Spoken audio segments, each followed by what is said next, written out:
The FBI reportedly had doubts about one of the Trump dossier author's top sources after an interview in January 2017. The dossier, compiled by ex-British spy Christopher Steele, contains salacious and unverified claims about President Trump's ties to Russia. It was used by the FBI to obtain a series of Foreign Intelligence Surveillance Act warrants to wiretap one-time Trump campaign advisor Carter Page. The first warrant application was submitted in October 2016, after which there were 3 renewals at 3-month intervals, including in January, April, and June 2017. That means at least 2 renewal applications were submitted after the FBI met with Steele's source. FBI agents questioned this source about how he got his information. After the interview, the FBI suspected the individual might have added his own interpretations to reports passed on by his sources, according to the New York Times, which cited 3 sources and a Justice Department document. Steele's source was not identified, only described as a Russian speaker from a former Soviet republic who spent time in the West. A former official told the Times FBI agents did not believe Steele or his source intended to mislead. It's also unclear whether the FBI was able to corroborate this source's reports.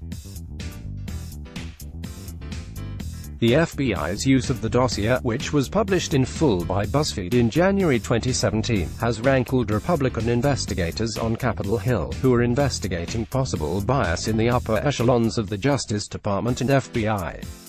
A memo from the House Intelligence Committee in February 2018 alleged Steele was paid over $160,000 by the Democratic National Committee and Hillary Clinton's campaign through the Perkins-Coie law firm and opposition research group Fusion GPS to obtain derogatory information about Donald Trump's ties to Russia.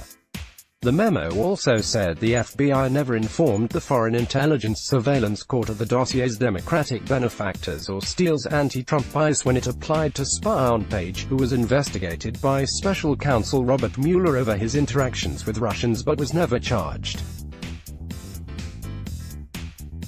In a rebuttal to the House Intelligence GOP memo, Democrats argued the Justice Department and FBI met the rigor, transparency, and evidentiary basis needed to meet FISA's probable cause requirement.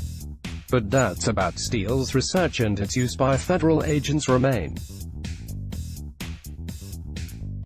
In public testimony after he was fired in May 2017, former FBI Director James Comey called at least some of the dossier's allegations salacious and unverified. As recently as August 2018, the dossier continued to frustrate verification efforts.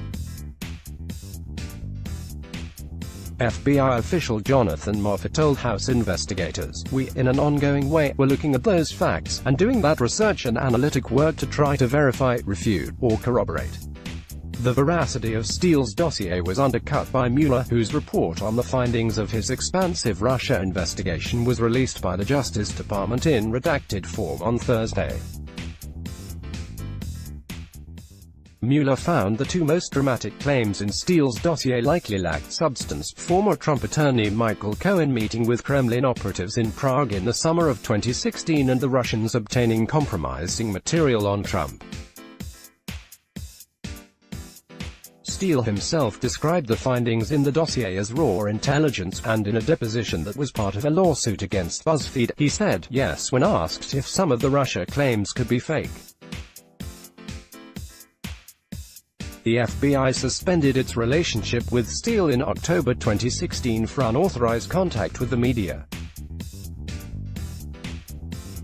Despite this, the FBI maintained an unofficial back-channel with Steele up to at least November 2017 via Justice Department official Bruce Orr.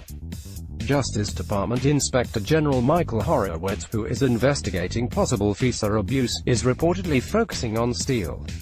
Steele declined to cooperate with Mueller's probe. Let's block ads. Why?